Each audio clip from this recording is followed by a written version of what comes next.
Hey guys, this is Bruce, and welcome to ConvoCourses podcast, where I talk about all things cybersecurity, mainly related to security compliance.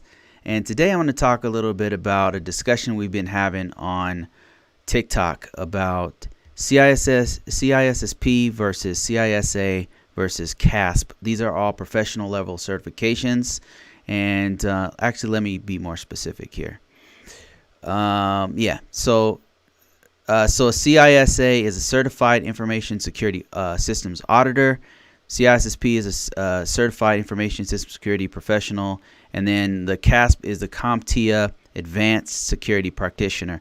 Now, all of these things are considered kind of the same level, and they're all professional level certifications. In certifications and IT certifications, you have like 3 different levels typically.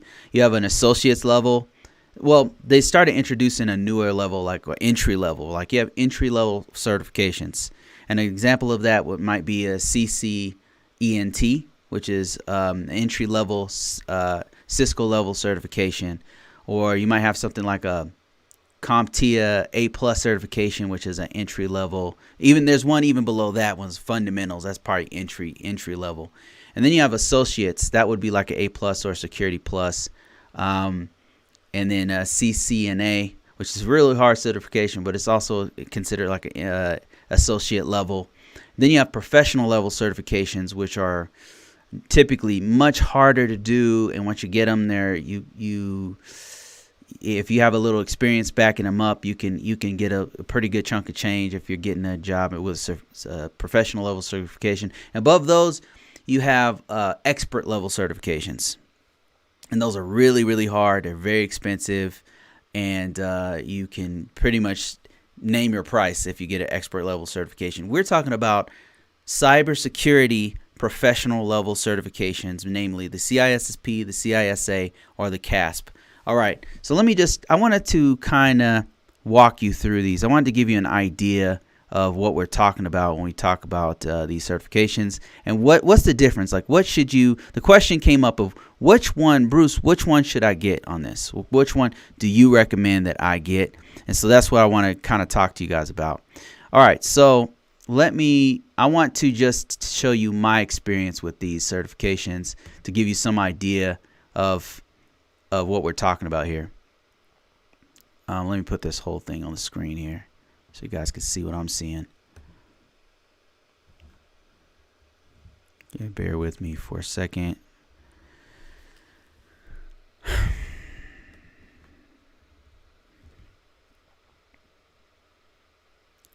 All right, so this certification, let's start off with the DoD Directive 8140. So this certification right here, let me show you this. This is a really good example of what to look for when you're looking at certifications. What you're looking at here is the 8140. If I could just get this on the screen real quick so you can see all of it.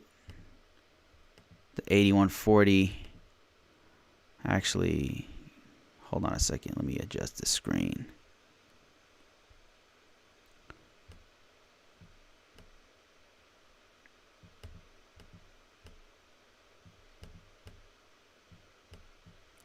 All right, so what you're looking at is the 8140.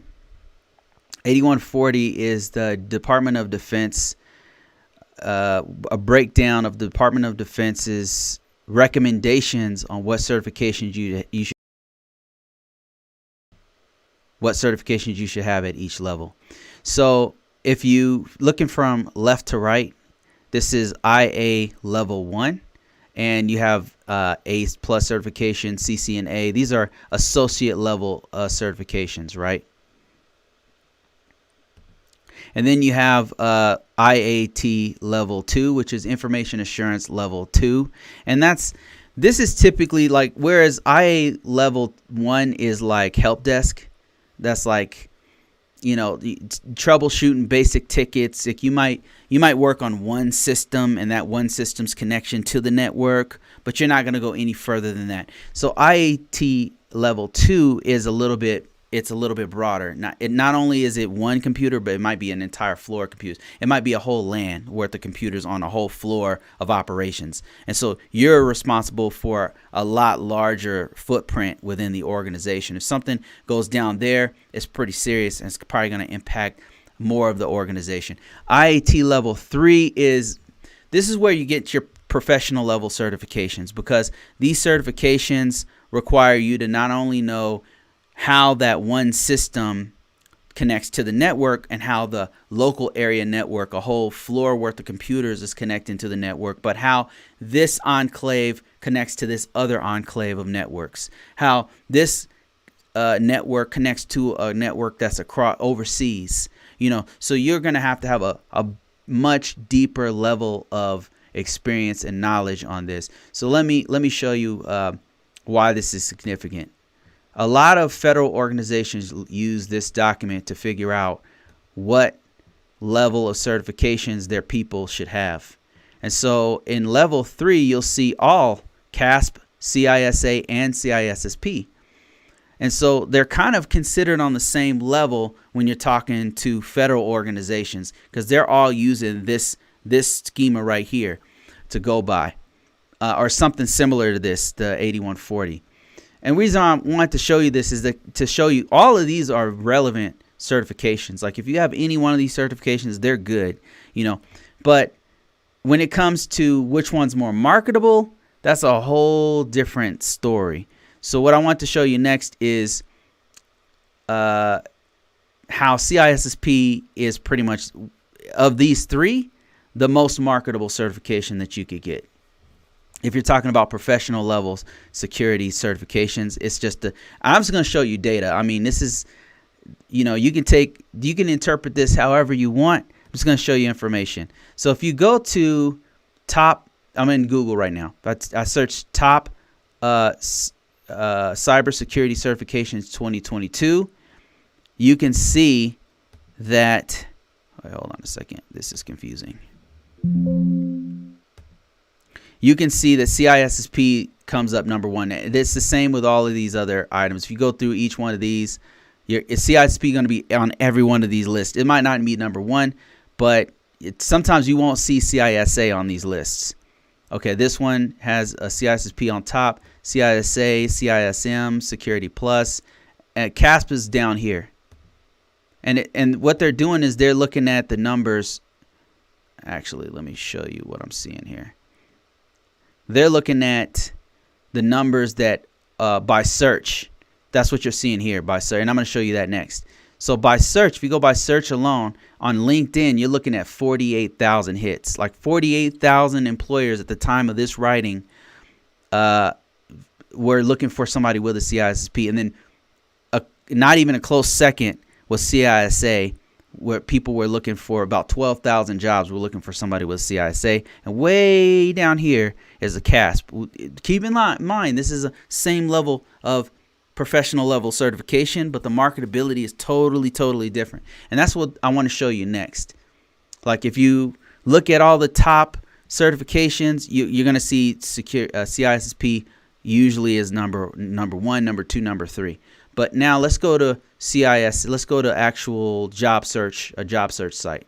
And so I'm on Indeed right here, and I wanted to show you what I want to do is do a search for. Let's start off with the CASP. I just want to show you. I just want to show you this. This is gonna blow your mind. Okay, the CASP has 2,581 jobs that are listed on Indeed.com. Right? That's pretty good, right? That's not bad. And what kinds of jobs do they have? They have a job with. Let's look at where it is and like what positions you have, right? So ISO, cybersecurity, that's pretty good. It's up to 100,000 a year. That's a pretty good amount if you're in like Omaha or something, or Idaho. That's like a lot of money. But in Virginia, 100,000 is not that great for a cybersecurity person. I'm just being honest here. It's not that good in Virginia, especially. I don't think Fredericksburg is. I don't think that's great, but it is a remote position, so I would take this job. Cyber information security systems security analyst for Northrop Grumman in Florida. So that's pretty good. It's up to 131,000. It's first shift, so that's not bad. So they're probably doing some work for the government. Let's see. There's another one. I think this is another contracting position, information security analyst. It's a remote. That's really great.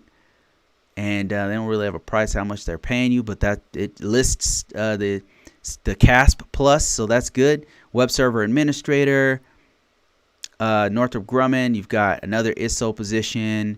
You've got more ISO positions. See, government really knows about this, and that's the reason why. It's because it's on 8140, right? 8140 lists this as one of the ones you can get. Now, here's what's interesting here: Disneyland Resort. They're looking for a cybersecurity team lead at the Disneyland Resort in Anaheim, California. That's kind of cool. That's a CASP. Here's another one, Colorado Springs. That's in high demand over here in Colorado. This is a compliance analyst, remote information security specialist. Here's one for healthcare organizations. Okay, so we get some idea of what it is. So out of 2,581, you got some pretty good jobs in there. Now let's go up to CISA. Let me show you this. CISA. How many jobs is this? 10,000 jobs. That's significantly more jobs.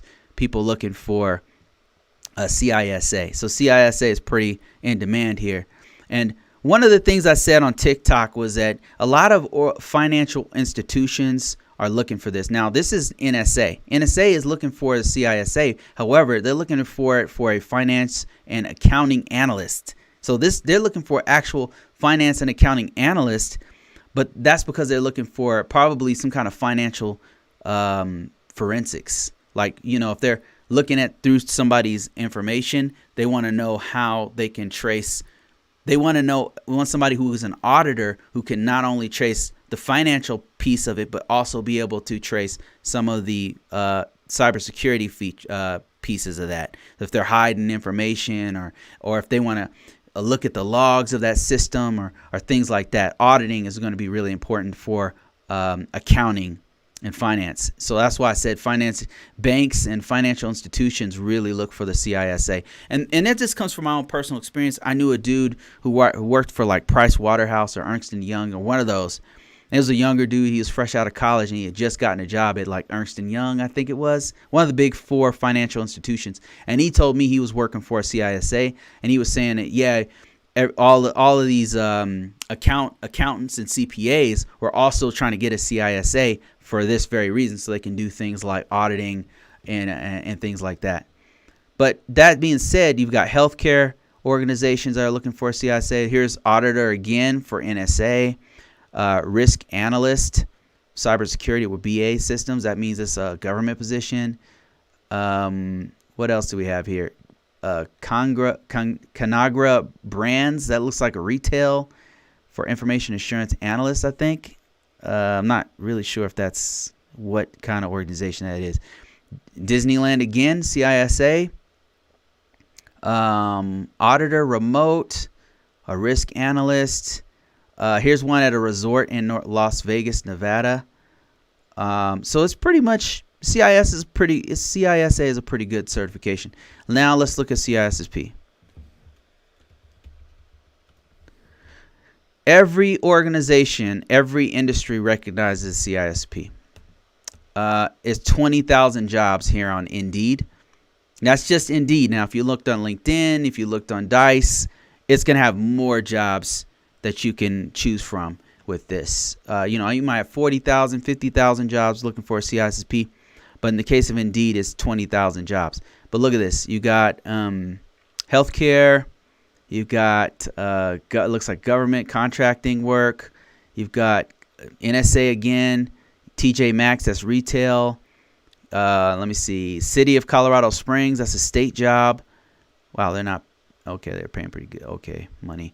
NSA again, Boeing, that's aerospace, and they're looking for an ISO. Mayo Clinic, that's a healthcare. It's pretty fast enterprise. I'm not sure what that is, but I think retail or something like that. So they're all over the place. Jacobs, Intel, IT industry, like General Motors. You can see that it has a huge scope of what you can use the CISSP for. It's just because organizations know what the CISSP is.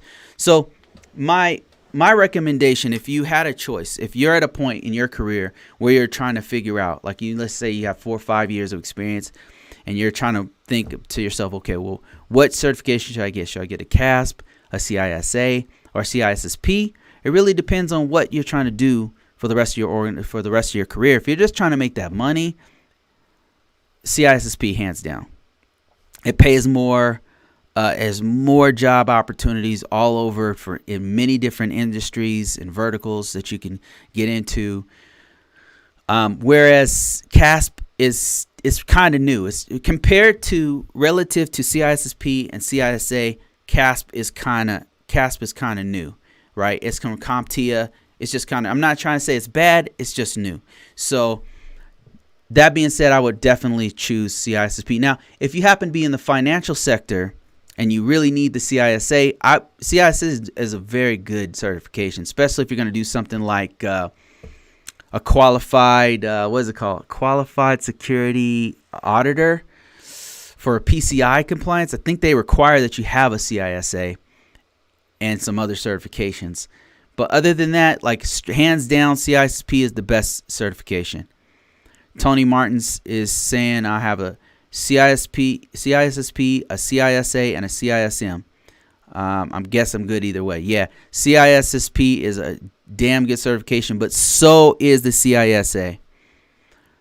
Okay, let me see. I had some other questions and stuff I wanted to address, so let me go there. Somebody asked me, if you guys happen to be watching me live, feel free to ask me any questions. I'll answer it if I can. If I have any experience on it, I'll answer it. So somebody asked me specifically difference between, really they didn't say cybersecurity. They said ISO. They said, what's the difference between a public and private sector ISO? And this is coming from Alex, and he says, great video. If you ever get a chance, I'd love to see one about the differences between an ISO and the government versus private sector. I'm thinking of making the jump to private, but I'm nervous about the culture change. Okay, so let me see, Alex. So you should know, first of all, I have to know a little bit more about what your question is, because do you mean you're going to be going from GS position to a contracting position? Is that what you mean? Because if that's the case, the difference there is that you're going to make more money, and the contracting world is much more volatile. So, for example, if you're working for, I don't know, Northrop Grumman or Lockheed Martin as a contractor, still working for the government, public sector, then not much changes as far as the culture, because you're still going to be pretty much doing the same kind of work. You're going to be in the same kind of environments, as far as maybe going to a base or something like that, or working directly with the government, working directly with federal folks. The money changes. You could probably make significantly more money as a contractor. One thing I will say is culturally, one thing that does change drastically is that it's more volatile as a contractor, meaning they could let you go at any time. Your money and your livelihood is completely based off the contract that Northrop Grumman or whoever subcontractor has gotten with the government. It's way more secure as a GS. If you're a GS or if you're military, it's way more secure. Financially speaking, if you have kids or something, you happen to be a GS and you're worried about your retirement, I would just remain GS, especially if you're older. If you're young, you have no kids or something, you're single, or you have just a wife or whatever, and you can kind of take risks. Go for it. Go for the contracting job. You're gonna make more money. You can learn more stuff.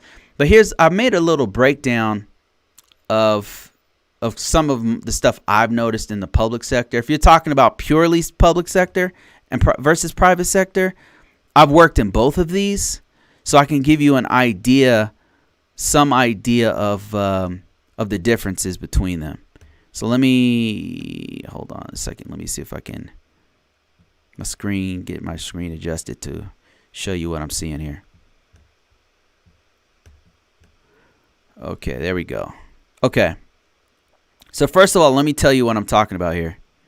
And I see some questions here in the comments. I'll get to those in a second. I just wanted to address Alex's question.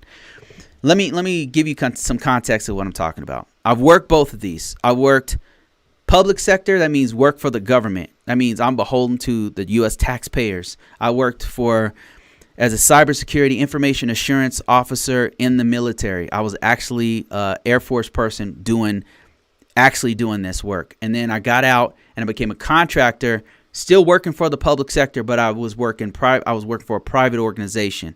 There's a difference between those two things right there. But now these days I'm actually working private sector, working in for things like the healthcare industry. I'm working for financial industry. I'm purely private. I'm purely private, working for private organizations.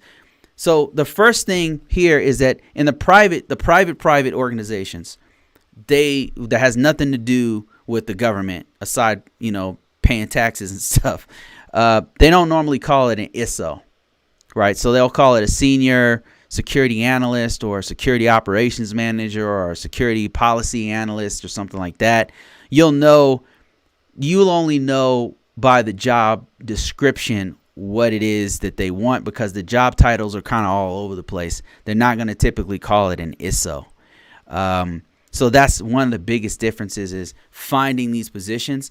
Another thing is the framework. I don't have it on this list here, but this is a big one. The framework, they're not going to use risk management framework. Sometimes they won't use that. They'll use other things like the CISA, the CIS.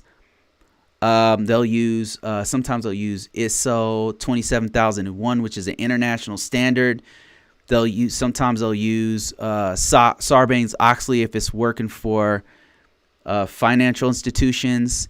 They'll reference CIS. They'll reference NIST a lot, and sometimes they do use NIST, but what I'm getting at here is they'll use different frameworks. They won't always just use NIST. With government, they only use the NIST framework. So that's a huge difference right there. But if you know the NIST framework really well, then you can usually navigate your way through ISO 27001, Sarbanes-Oxley, all the other CIS, all these other standards that they'll name. Sometimes they'll even hire you because you know the NIST 837, 853, because if you know those, you can quickly learn the other ones, because the NIST standard is actually so much harder than the other ones.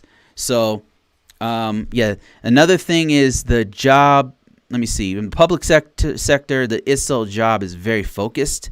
Like typically, you're not going to do hands-on stuff. I mean, sometimes I've been in positions where I did do hands-on stuff, but an ISO is really kind of managing and doing a lot of meetings and stuff. I've noticed in the private sector where they're doing ISO work, right? So an ISO is managing the security posture of an organization. That's what they're doing, right? They're not usually hands-on. They're running meetings. They might bring the firewall team in to figure out what's going on with that, so to make sure that you're in line with the CIS or ISO 27001 security controls or whatever, right? So the difference is with the private sector is that they can do hands-on. Like a lot of the ISO type positions that I work with, a lot of those people, they have many hats, and they're not only managing the security posture of the organization, just like an ISO does, and coordinating and doing meetings, but they're also doing hands-on. Like they'll be doing phishing, they'll be doing the hands-on phishing, or they'll be helping with the firewall, or they'll be helping with firewall's pretty specialized, so they probably won't do that. But they'll have some kind of hands-on stuff going on. The good thing about that is that they'll have way more opportunities to improve their skills and grow in their profession. So that's that's one of the big differences there. Whereas ISOs in the government, even the contracting ISOs, they're very focused on just one thing. They just do one thing and then that's it. Kind of stifles your growth, in my opinion. Let me see. GSs make a little bit less money. You're kind of capped within the GS positions, like a GS. Well, do they even call it GS anymore? So GS is kind of like ranks, like if you have an E1 to an E5 or E6, E7, E8, O1, O2, O3, whatever. So GS is kind of ranked like that as far as your pay. And in the private world, you don't have that kind of pay structure. They have their own pay structure, so they're usually paid a lot more than the GSs. But that said, the GS has way more, way better benefits because they get 30 days of leave. You don't normally see that in a corporation. 30 days is unheard of. I mean, it happens, but it's rare. I think that who does it? I know there's a couple organizations who do 30 days, but it's pretty rare. If you find an private organization that does 30 days, you probably want to keep that job because it's rare. So the medical benefits are way better in the public sector. Private's kind of hit or miss. It just depends. Okay, so another thing is culture. One of the things you ask about was the culture, and the culture, I would say, kind of depends. Like for the private sector, it depends on the corporation's culture. They have their own culture, and sometimes it's not good. I've been to many different private organizations, and it really depends on how they run it, right? From the top down. It really depends. Like some of it is very toxic. The whole environment is toxic, and they're using people like they're churning them out. Like it's nobody wants to stay there. You'll know if it's bad or good if nobody stays there. If nobody is staying within that organization, within the corporation, whether it's a contracting organization or if it's truly private, has nothing to do with the government or state government or whatever. If they can't retain people, the culture is bad. If they can't retain people, something's wrong. Something's wrong. And you probably want to ask why they're not retaining people. And don't ask the managers who are trying to hire you. Ask people who are leaving. I'm telling you. Ask people who are already there or ask people who are leaving. Ask them their honest opinion of what's the culture of that organization. Or why you could ask, why are people leaving this place? Ask honestly and want to get an honest opinion about it, right? And they'll tell you, especially people who are leaving, they'll tell you, man, it's bad. It's really bad, right? It's dog eat dog. People are stabbing each other in the back. Nobody has each other's, But then sometimes organizations have a really good culture where I've worked in places where not only are people paid well, but people are staying for 10, 15 years. Like the average time that people are there is 6, 7, 8 years. Sometimes even 15 years. The average is 10 years of people staying there. People stay there. They're not trying to leave that place because the pay is good. The benefits are good. Everybody's treated well. If somebody in their family gets sick, they're like, yeah, go ahead. Go take the leave. It's cool, So the culture privately, it really depends on what's going on. As far as the public sector, the government, you already know what it is. If you've been in the public sector before, especially if you're coming out of the military, typically, even if it's Lockheed Martin or Northrop Grumman, they try to mimic some of the stuff that's in the DOD or the Army or the Air Force from a professional standpoint, like as far as using chain of command and trying to take care of people and things like. They try to stay within that. But if they're a contracting organization, the corporation also has their own culture, so it can also still be like a dog eat dog or really good or really bad. It just depends on the culture of the corporation.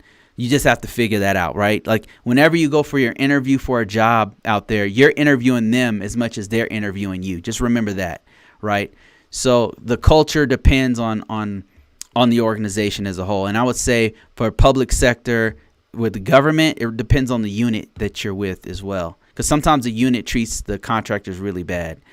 And sometimes they treat them like family. Sometimes they treat them like, you're a part of us. We're going to treat you on the same level as others. It just depends on what's going on. So whenever you do your interviews, Alex, if you watch this, interview them as much as they're interviewing you. And you really do want to look at the culture. That's a very good question that you asked. Okay, that's it for that one. Let me see if I got any other questions. Some people ask me some questions here. Got about 11 people watching. Let me see. Mad M1 says more like niche certifications. Tony Martin says, how about the CISM? What can I say about the CISM? I can just tell you my experience with the CISM, which I don't know what that'll buy you. My experience with the CISM. So this right here is a CISA. This is ISACA's website right here. And CISA, like I said, is a very good certification. They're doing a really good job of promoting this. They're saying, you can make upwards of 110,000. That's very true. I'm just telling you that put CISM in context here. Telling you the potential boost of income and improvements to your life and everything with this. CISA is a good certification. They're not lying with this. You get your money's worth with this. This was definitely a top level certification. If you're trying to make this a long-term career in cybersecurity. That said, what about the CISM? So CISM is for managing. So where CISA is to validate your experience and know-how with IT auditing, security, and controls. CISM is for senior management role, contributing to the enterprise from a strategic standpoint. So it's more of a management certification. And that said, many of my bosses have had a CISM. Like my current boss where I work now, he has a CISM. And the last place I worked at, that person also had a CISM. It's a cyber information, if I'm not mistaken, cyber information security management type certification. So I have not taken it before. I can just tell you normally it's managers, senior level, and it says it right here, senior level manager role. Like if you're trying to be a manager, then this is a good certification for that. If you're trying to be an auditor, then a CISA is the one you want to get. I've thought about doing the CRISP because that one sounds like in line with what I do right now, where you're doing risk management type stuff, purely risk management. This one's really something that I'm doing right now. So I've thought about doing that one. But yeah, that's what my 2 cents on CISM. It's just a management type certification, and it's gonna get you paid. Let me see what the pay looking like on this one. I bet it's really good. Yeah, 118,000 salary on average. That's really good. It's a huge boost in salary for a managerial position. Just really good. Once again, great certification. This is one that I would recommend, especially for managers who are staying in the information security field. So if you happen to be a ISSM, that's a really good certification for ISSMs. And many of my best CISMs, my managers would have this certification. So I have nothing but good things to say about the CISM. Okay, let me see. Got another one here. Whole nother topic. This is asking, will risk management frameworks still be in need in the future with artificial intelligence increasing? I would say they're GM. That's a very good question. So the question is, will risk management framework still be in need as artificial intelligence use of artificial intelligence increases? I would say yes, and here's why. This is just my professional opinion about this. So with security, we're talking, when we talk about risk management framework, we're talking about security compliance, right? I think that in the near future, artificial intelligence is actually already being used to help us to manage the security compliance of a system. It's helping us to manage all the documentation, all the information that we have to gather for it. And here's another thing about risk management framework and information assurance and also security compliance. Here's a really big point. There's a human factor that you cannot yet digitize. And one day they might be able to. I don't know. But you're not only doing, whenever we do risk management framework, we're looking at the security controls of an organization, right? There's a huge human component to it that you can't really digitize yet. And that component is things like physical security. When you walk into a facility, you're looking at not only are the doors being locked on a regular basis, do the windows have sensors on them? You're looking at how are people behaving? Do they have badges on? Are they challenging me if I try to go through a door?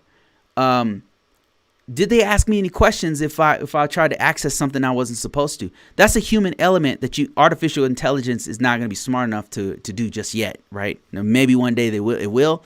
But another thing is personnel security. Does the organization even know their own policies? Those are things that you have to go there and ask them questions to figure out. So there's a human element to risk management that will not be able to be done by artificial intelligence in the near future. So I would say, having done this for over 20 years, artificial intelligence, we're not there yet. Like, we're maybe in 100 years, maybe in not 100 years, maybe in 20 years, it'll be able to do all that. It'll be able to walk inside of a facility and look around and say, hey, do you have a badge on? Do you know this policy right here?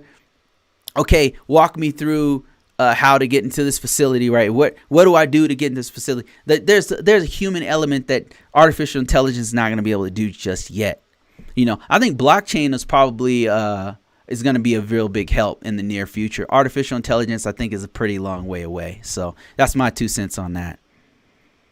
Okay. Mad M says, no kids. Guess the contractor life is more viable than converting to GS when things settle down.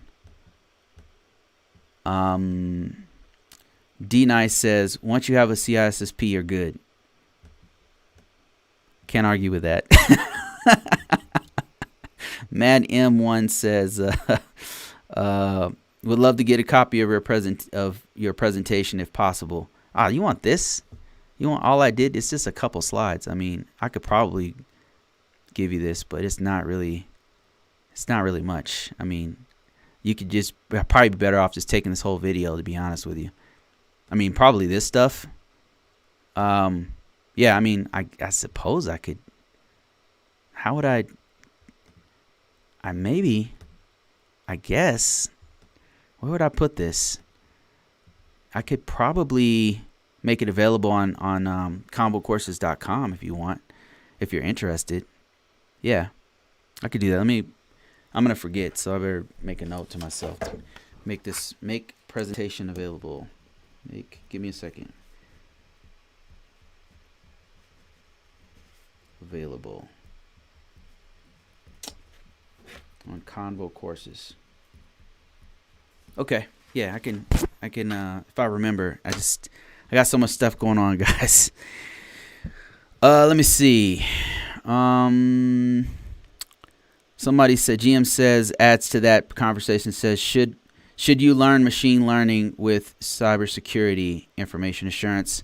I would say machine learning was important if you're doing like application security stuff. If you're getting into application security, or if you're in an organization that their whole business model is learning machine learning and stuff, and they want somebody to do like look at the source code or something like that, and you're having to make sure the source code is secure. Maybe that would be a reason you would want to learn machine learning in that way. But as far as like it doing our job, I just don't think we're there yet. I don't think we're even close to being there yet as far as, artificial intelligence and machine learning for doing our job. No, but if you happen to be in that field and you're working for an organization and they want you to actually look at the source code for the machine, the programs that are doing the machine learning, then yeah, okay, that would be a reason you would have to learn it.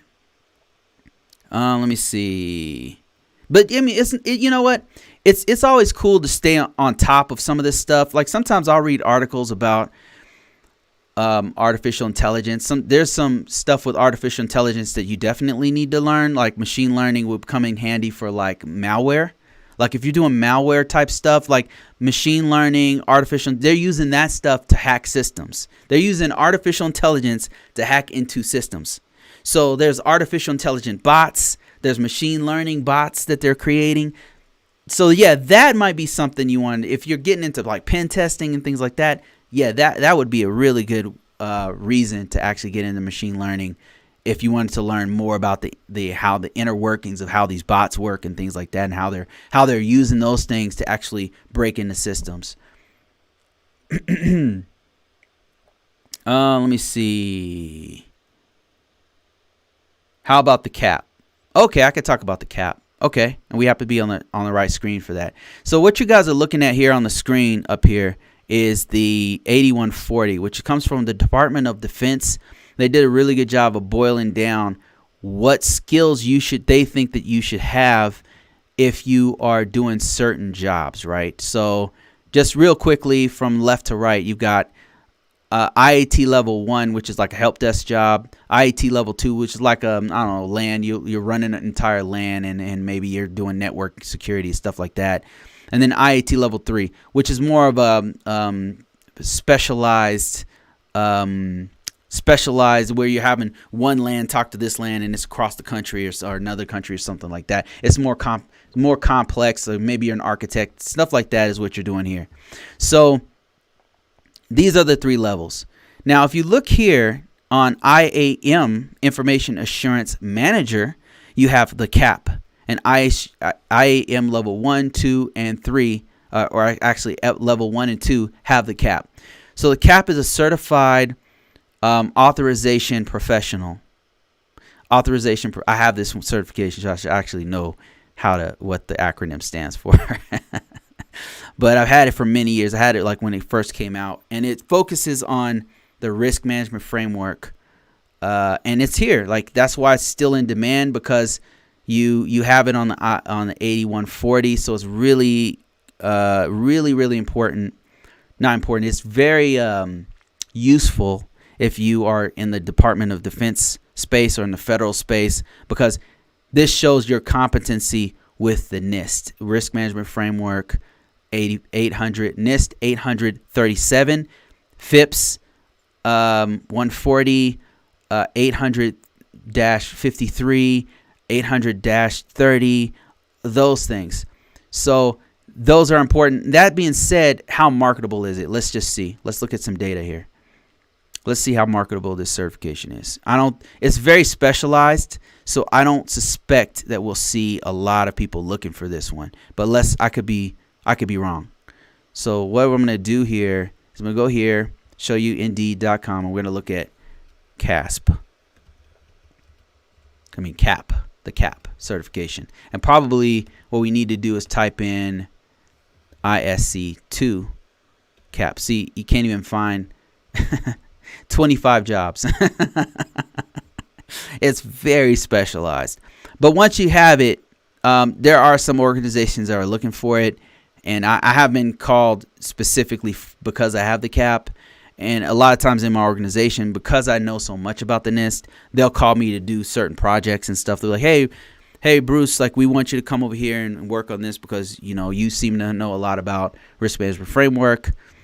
There's not a lot of jobs. It's very, very specialized, but it does pay pretty good. So, yeah, I would highly recommend it, especially if you're doing ISO work. It's not that hard of a certification, but you definitely want to be serious if you do this one, because it's not easy, but it's not super hard. Let me see. CAP is the Risk Management Framework certification. It teaches you the whole risk management framework, and it's pretty good. It's DoD level 2 cert. Yep, this man knows what he's talking about. Thanks, D Nice. I appreciate you. Somebody said, GM says, shall I learn? Okay, I learned that. I already read that one. Well, okay, GM says, will information security positions always be in demand as long as we have the internet? Absolutely. Absolutely. Information security is not going anywhere. It has evolved. Since I've been in this career field over 20 years, I will tell you this, GM. It's evolved. It's changed. But the fundamentals are still the same. Some of the major changes have been, things have gone from centralized and going more and more decentralized. So we went from everything being absolutely centralized and having a client server model to things being owned by the organization. Now we've gotten to this cloud thing where a third party organization kind of facilitates all of your servers and whatnot in the cloud, like whether that's Google Cloud or AWS Cloud or something. Everything's going in that direction. And there's one more step coming, and that's blockchain, where it's decentralized. So I've seen it evolve in that way. It's evolving with the technology itself. And now you've gone from things like they used to talk when I first got in, I'm dating myself, but you talked about auditing, and you talked about these different systems that were very, very centralized, and they don't even exist anymore. And now you've got to be familiar with mobile tech. So it's just all evolved, but it's more in demand than ever. I have not been without a job, no matter what happens in this economy, and that's why I promote this stuff for free. That's why I give this stuff out for free. This has changed. This career path has changed my life. No matter what has happened in my life, no matter how disastrous my personal life has been, one thing I can always rely on is my career in cybersecurity. No matter what happens to the economy, in 2008, there was a huge economic crash. I got paid more than I ever made in my life in that time frame, because people wanted more security at that time. People wanted more disaster recovery type people on their team. That's me, right? So as our society, as human beings, good, bad, or indifferent, okay, that's a whole different conversation, whether it's good or bad, that we're going so digital and everything in our life is online and social, media and all this kind of stuff. The impact it's having on humanity, it's good, bad, and ugly, right? There's very good things and there's very ugly things that happen to us as a species because of technology. That said, the more dependent we are on IT and information, the more in demand this job becomes, because people want to protect their information. Organizations have a fiduciary responsibility, financial responsibility to protect people's information. And when that stuff gets leaked or they get hacked, who are they going to call? Us. So yeah, it's not going anywhere. It's evolved. It's changed as technology has changed, but for the most part, it's the same. I mean, it's more in demand than ever, I should say. So that's what I'll say about that. Let me see. D-Nice says, also please advise people that while these certs are great to have, they only may get your resume in the front door for a hiring manager. You still got to study and know your stuff and prove yourself in the interview. Yes, absolutely. D-Nice, that's a great point. I've been called a paper tiger before because I have so many certifications. Paper tiger means somebody with a lot of certifications, right? That means they don't know what they're talking about, but they have all these certifications. Whatever, right? Relative to some other people, I'm sure I don't know anything, but I'm always anxious to learn, and that's the most important thing to this career field. Always be willing to learn. It's so true what D-Nice is saying. You can't just rely on certifications. Certifications, I'll give you a hierarchy here. The first thing you want to have is experience. Nothing beats experience. Degrees don't beat experience. Certifications definitely don't beat experience. Experience means your hands-on. The reason I'm able to speak right off the top of my head is because of experience. I've been doing this so long, it's written on my soul.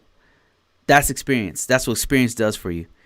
Experience is the most important thing you can get, and that's why I have a course where all I do is tell people how to get the experience, because it's that damn important. So the hierarchy is this: experience first, okay?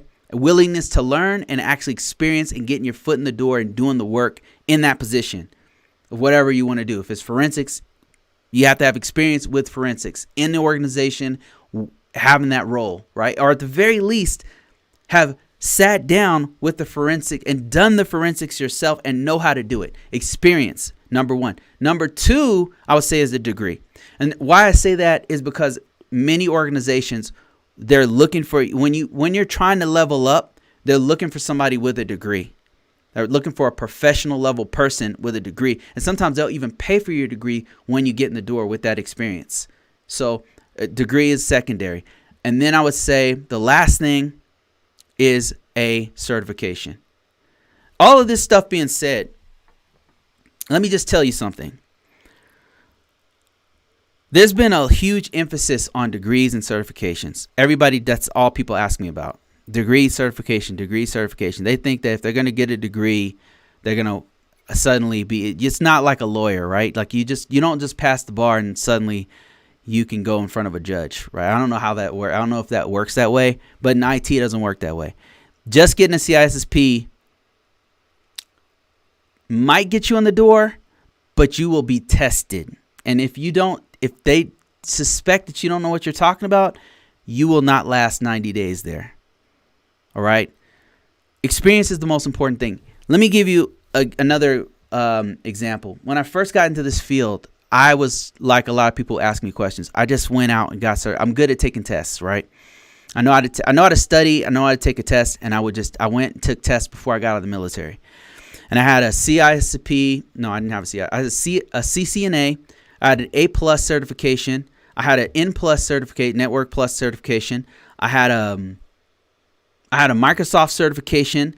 I had that said, I only had about 2 years of experience. I got all these certifications and I had about 2 years of experience.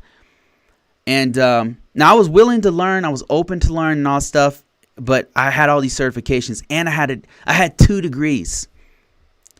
When I went to my first job out of the military, the guy who taught me had no degree, had no certifications, was self-taught a lot of things.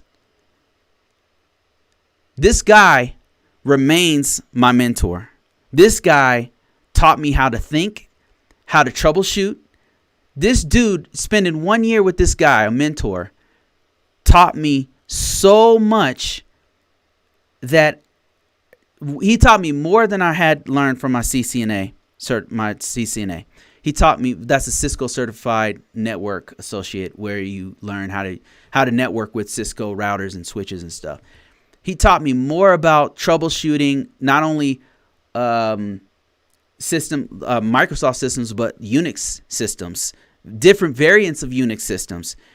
This dude taught me, and the reason why this dude was so badass, having no degree and no certification, is because he had experience.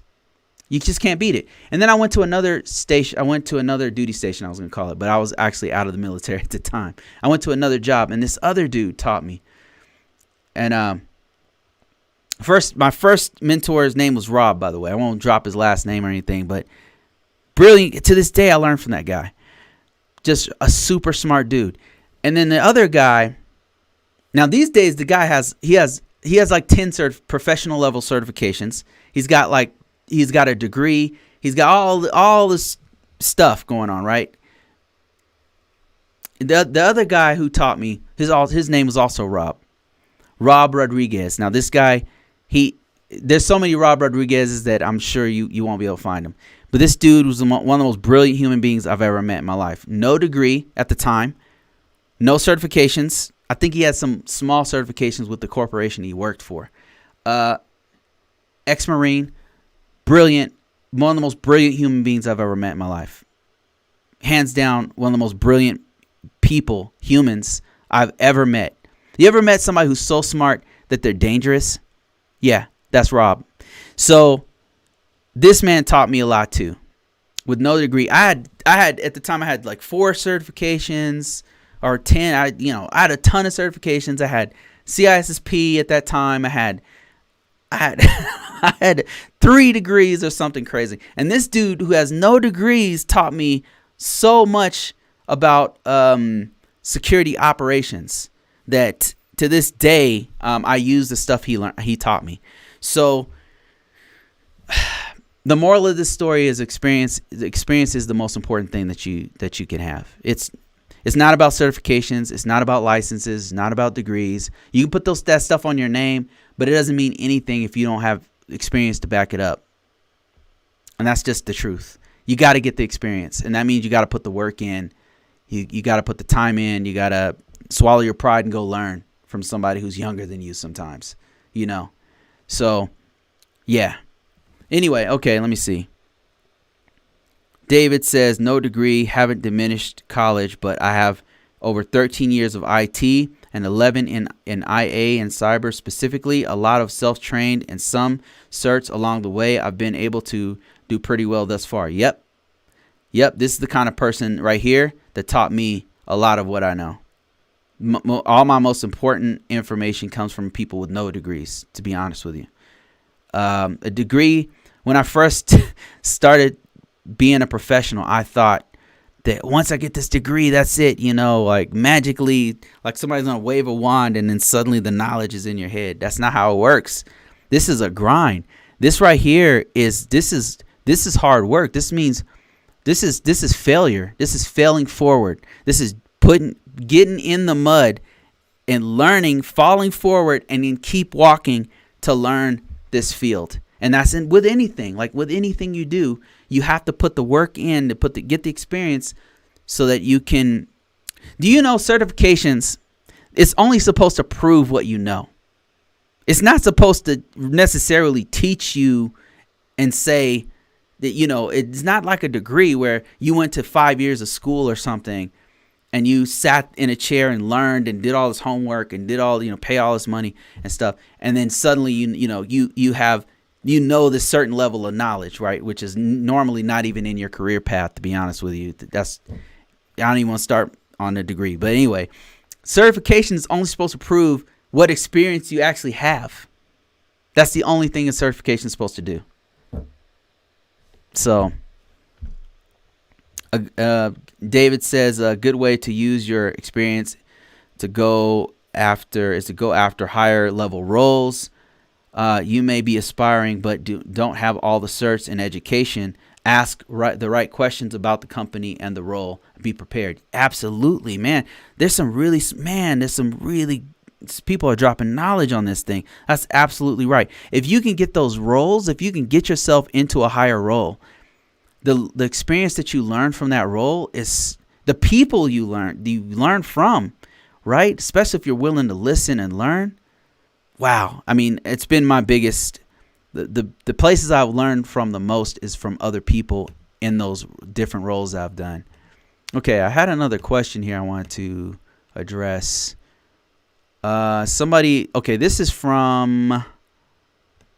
This right here is from Instagram. If you guys didn't know, I'm on Instagram, I'm on TikTok, I'm on Tumblr, I'm on YouTube. Just type in ConvoCourses in any one of those platforms and you'll find me.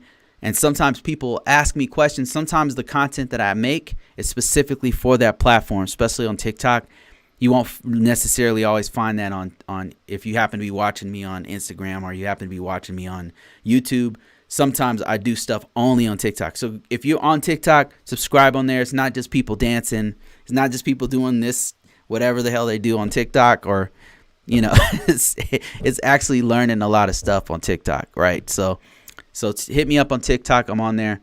So this is on Instagram. Somebody asked me, they said, how are you? I hope all is well. Came across your YouTube channel today, from a friend. I'm a journalist. I'm looking to transition into IT and become very interested in learning about risk management framework and becoming an ISO based on the resources you provide. What course should I sign up for? Thank you so much. Okay, that's a great question. Let me show you real quick what she means. So if you guys didn't know, I have a site called ConvoCourses where I teach a course in information system security, cyber compliance. Cybersecurity compliance is what I teach the most. That's what I know the most. But I also have courses about how to get in this field, how I've been able to make upwards of 6 figures, how I've been able to have a job even when the job market sucks, how I've been able to find remote jobs. Just go ahead and check it out. It's on ConvoCourses.com. So my recommendation to her, And this goes to anybody who's very new to this field and is trying to go from one field to another. The first thing I asked her was, okay, well, do you have IT experience? And she said, no, like I said, I'm a journalist. I'm trying to get into risk management framework. So what I told her is, what I did was I forwarded her one of my courses. That's free, by the way, that starts you off with what you should know. Like, what should you know before you even get into this field? And that course is this one right here. It's 35 different videos and downloadables, and it just talks about starting from scratch. What do you need to do? What do you need to know? Where do you go? It's just videos. So sign up for it now. Enrollment is free. Check it out. I sent this to her and I said, look, risk management framework, security compliance is an upper level position. I'm not saying you can't get it, but I said it's kind of like journalism. Before you can go write for the Wall Street Journal, right? You need to know your grammar. You need to know how to do basic grammar in English. You need to know how to do punctuation. You need to know how story structure. There's tons of stuff you need to know before you get to risk management framework. If you don't know basic networking, if you don't know basic troubleshooting, if you don't know, you don't even troubleshoot. You need to know a lot of that. You just need to know the basics of how computer architectures work. Basics of networking, basics of things like firewalls. You don't have to be a firewall expert, but you need to know the basics so that you understand this field, right? So you gotta master the punctuation, the grammar before you go writing for the Wall Street Journal, right? That's what I told her. So if you're interested, go ahead and check it out. It's just entry level stuff. What you should know as a beginner, types of beginners, you want to become a geek first before you actually get a position, where to actually get yourself in the door, as far as what do you even do to get the experience that you need, right? It's kind of like a catch-22. I need to have the experience before I get in the door, or do I need to get in the door before I get the experience? How do I do one or the other? I'm telling you how to do that in this free course. So go ahead and sign up for that if you're interested in that. Let me see. I want to say I had one more question, but I might be wrong. Okay, yeah, I do. Somebody asked me, let me just move this thing up here so you can see this. This should be the last one right here, guys. For those of you who have stayed with me here. Somebody asked me, so a bachelor's degree in computer science is not required to be in cybersecurity. I'm getting a concentration in cybersecurity though. Yeah, that is absolutely a true statement. You do not need a computer science, specifically a computer science degree, to get into cybersecurity. But it doesn't hurt to have cybersecurity background in your degree, or if you want to minor in it or something like that. The degrees that they're looking for are STEM. That's science, technology, engineering, or mathematics. Now, if you get any one of those that are outside of the realm of computers, then they're going to want to have some IT experience. Like, let's say you worked as a scientist and you're a botanist or something, right? It's science. You're a botanist and you worked in the lab for 4 years, but you were also the resident IT guy. Like, you would set up the routers, you would make sure the network worked so all the other scientists could access the database, and maybe you actually set the relational database up for the organization, and then they relied on you to maintain it and look at the logs. And you worked with the IT department from time to time. You didn't do it every day. Your role was the junior botanist in Today Labs or something, right? So your degree is in botany. However, you have IT experience. You could probably land a job with that background right there. You're technical, right? You can walk through troubleshooting, and you have some IT experience. Technical experience. What they mean by that for STEM is that you don't necessarily have to have a computer science degree. It can be, let's say your whole degree is in database management. Well, with that degree, you might be able to get a networking job. Now, you probably need to have some experience with networking, right? But they'll use your degree to get your foot in the door. But they're going to still want you to know how to do that job, right? So you could probably have a database, relational database background, or you could be a computer scientist. Maybe you actually did computer programming. That was your whole profession, or data analytics or something. That's your degree or something. But you could still probably get a job as a risk management framework person, especially if you have some kind of compliance experience, right? And the same thing for engineering and mathematics. I know people who actually had a mathematical degree or an electrical engineering degree. That's a big one. I knew many people with electrical engineering degrees who actually became risk management framework or information system security officers or information system security engineers. But they had a degree in mathematics or engineering. So that's possible. You don't have to have a purely computer science degree to get into cybersecurity. Certifications, like we talked about before, certifications are a huge plus, but not always absolutely necessary. So that it depends on the job description and what they want you to have, the requirements of that job. All right, guys, I think that's it for this week. Thank you for hanging out with me. I got 5 people still watching me. I've been talking for about an hour, and we covered a lot of stuff here, and I really enjoyed it. It was fun, but